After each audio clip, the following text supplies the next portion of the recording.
Driving down a country road in northern Kalamazoo County, you might well pass by the stately white farmhouse on E Avenue. The historical marker on the front lawn tells you that this is the Delano homestead. But who were the Delanos? How did they happen to come to Michigan? And what has happened on this piece of land since it was first settled in the 1830s? Like many other pioneers, William S. Delano came to Michigan as a young man to establish a farm. His ancestors had been among the earliest settlers in New England. Eventually, Delano family members moved westward to the backwoods of New York State. William was born in 1819 near Rochester, New York. His father died when he was 7, and he went to live with an aunt, Mrs. Hart, and her family on a farm much like this one. When the Harts heard of the good prairie soil in Michigan, they decided to sell their farm and move further west. They traveled by the Erie Canal, a man-made river that stretched 400 miles across New York State. Flat-bottom boats were pulled by horses and mules. Pioneers with ox-drawn wagons found it easier to travel by boat than to use the rough, muddy roads. At Buffalo, they boarded a large lake steamer to cross Lake Ontario. Detroit would be the last sizable town they would see during the week-long trek across Michigan. When they arrived, they found the land they had purchased was covered with trees which had to be cleared before they could begin farming. After helping his uncle clear the land, William earned $5 an acre helping other farmers clear their land. By 1843, he'd saved enough money to buy 40 acres of land on what is now the Nature Center and the Delano homestead. At the age of 24, he married Louisa Skinner, and with the help of others, began building a log cabin.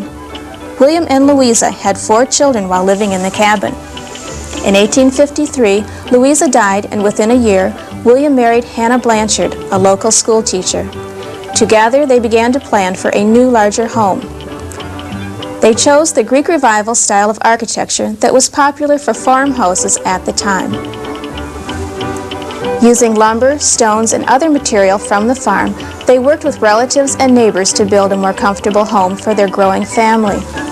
When William Delano died in 1901, he had helped raise 11 children, increased his farm to 300 acres, and maintained a large rural homestead. William's youngest son took over the farm and cared for it until his death in the 1950s. The homestead was abandoned in 1963 and left to the elements until the Nature Center began restoring it in 1974. The house is now completely restored and looks much as it did in 1858. A log cabin and barn have also been built on the property to show us what life was like during the early Delano years. The entire farm is being restored, including outbuildings and croplands. The Delano homestead is not just a museum, but a working historical farm. From it, we can learn much about daily pioneer life in Southwest Michigan.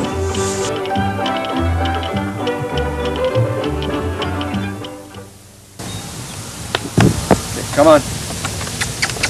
Step up. Come. Step up. Step up, White. Come.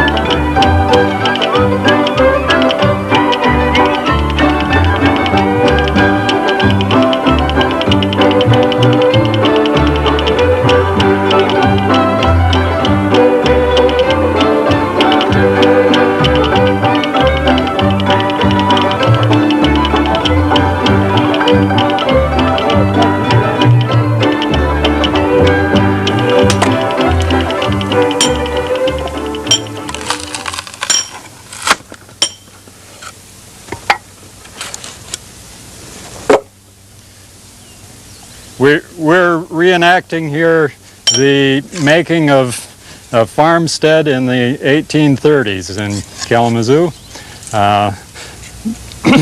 This barn that we're building is built with wooden shakes, hand split for the roof. They're short shakes When we were building our cabin a year ago, we used much longer shakes. When the farmers first came in here and settled, the settlement started in 1828, and at that point they had just what they could bring in their cart or their wagon with them. That meant tools and a few pieces of furniture and just a few nails that maybe they could make their cabin door with, but they didn't have enough nails along to nail on the roof of their cabin, the shakes, so they had to lay logs across the shingles to hold those shingles in place. Here, by 1837, the farmers were able to buy cut nails in town, and there was even a sawmill that was established by 1836 so that they could buy some cut lumber, and sometimes they used that lumber underneath the shakes so that they could nail through that and provide a good roof surface that would last much longer and wouldn't need the repair of those that were just weighted in place with logs. This farm is one that would have been built at that time. Later, in the early 40s, the Delanos moved to this land from western New York, near Rochester. When they moved here, the Greek Revival style of architecture was already very popular in western New York, so that they had a very good idea of the house that they would later build. Their cabin was a temporary housing. It was to last them about 15 or 20 years. When they moved in, they probably thought it would be even less.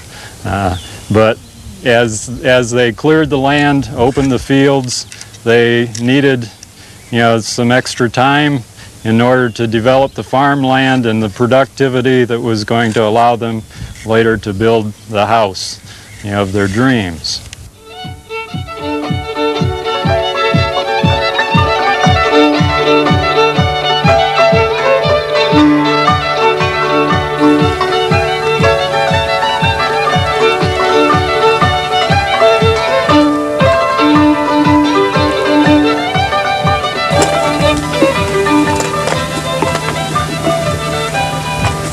Here the children are shelling the corn that they will then take over to the grinder back behind and grind to make cornmeal on.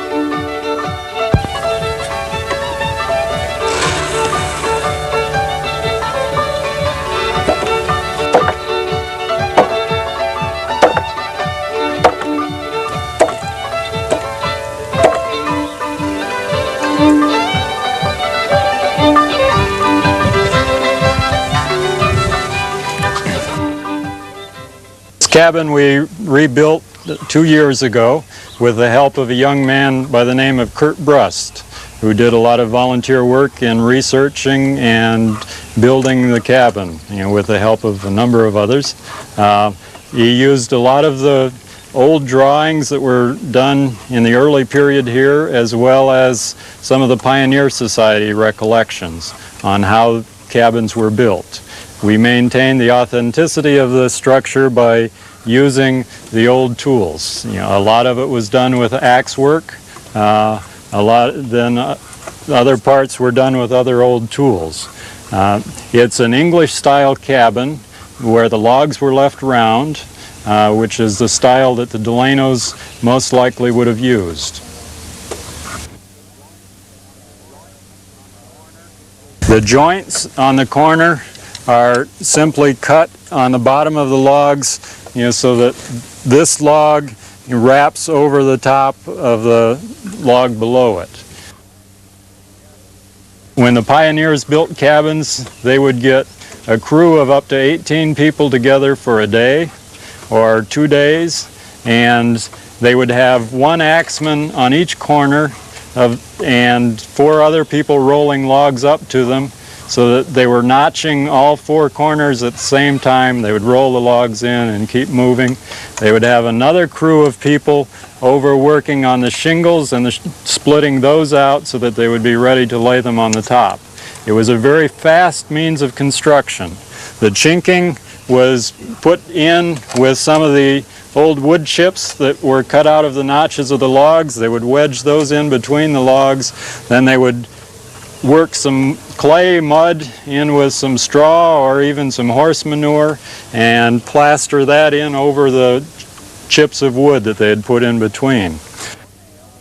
They had no nails that they were using except maybe on the door. They had to peg these posts in place to hold the logs. Where they had the end of the log, they cut the end to create a door after they were set in there, and then they would use an auger, a T-shaped auger, that they would bore in the holes for the pegs.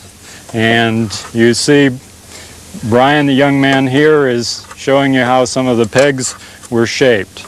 But those pegs would then be driven in so that they would set in through this doorpost right into the end of the log to hold them in place. It was in 1836 that Kalamazoo had its first brickyard, and after that people started replacing their fireplaces with more substantial masonry fireplaces. And when the early settlers came in the 1830s, they were able to bring glass with them. They would pack it very carefully in a box with some of their most precious items. They usually only were able to bring in a few small panes, 4 or 8 panes. And with that, when they got here, they would make their window frame with locally available wood. You can see again, like the others, it's pegged together. Mortise and tenoned, and then pegged together so that it would hold as a unit, and placed in the window for a little bit of natural light inside.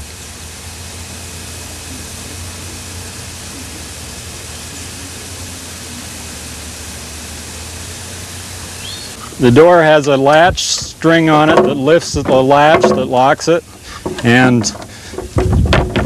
if you were concerned about safety, you would pull that in and your house would be locked.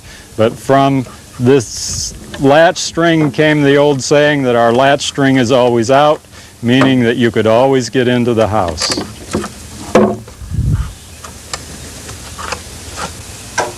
As you can tell by the interior of this cabin, the family had more important things to do than decorate their home. In fact, the only color that you see is the patchwork quilt on the bed and the hooked rug on the floor. The house was very simple. It was a single room. The family did all of their activities in, from cooking to playing to making food.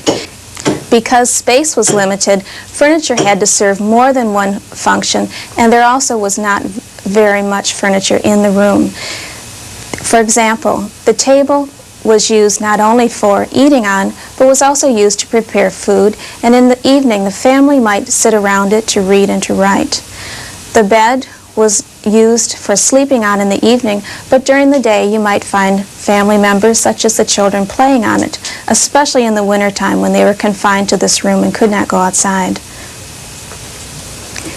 The family would bring with them a few fine things that would mean a lot to them, and you'll see these in the cabin, such as the cherry table.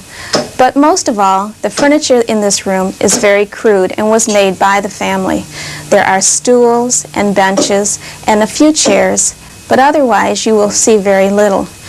This house provided for the family a source from the outside elements. It also was a means of keeping the family warm during the winter, and it also was used primarily for storage.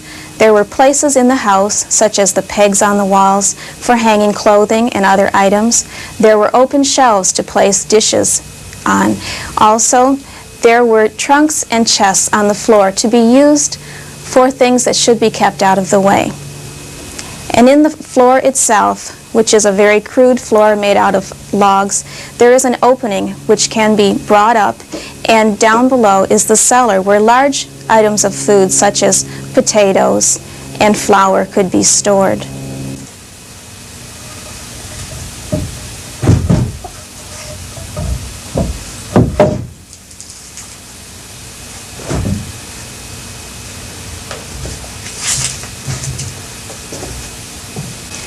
The fireplace was used for cooking, but it was more limited than a stove that the family would have a few years later when they moved into the Delano homestead. For the most part, meals had to be made in a pot such as this, cooking stews and soups that where all foods could be combined. For baking, the family used a Dutch oven, and coals from the fire were scraped underneath the Dutch oven once they had turned white, and then the mixture could be placed into the pan.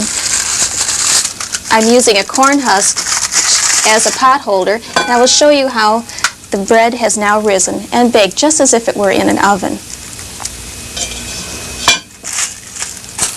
Even though there's light coming through the roof of this cabin, there actually was no rain coming into the building because the shakes overlapped. They protected the inside of the cabin. For food, the family relied on hunting. There were an abundance of wild turkeys and deer in this area, and also there were many fish in all of the brooks and streams. The family were farmers, and so they grew some of their food, although not a lot. There were potatoes and carrots, for example, and those were things that they could store and keep all through the winter.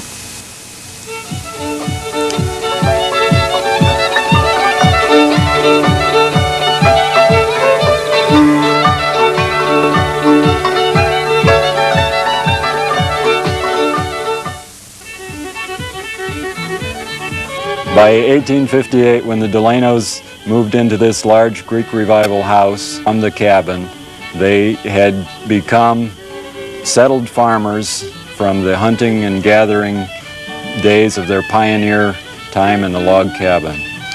They had increased the size of their farm from 40 acres to 100. They had 79 head of cattle. Their wheat production was 375 bushels. The corn production was 300 bushels. They had, in a very short period of time, through their pioneer efforts, building a cabin, building fences, building barns, become an established, very productive farm family.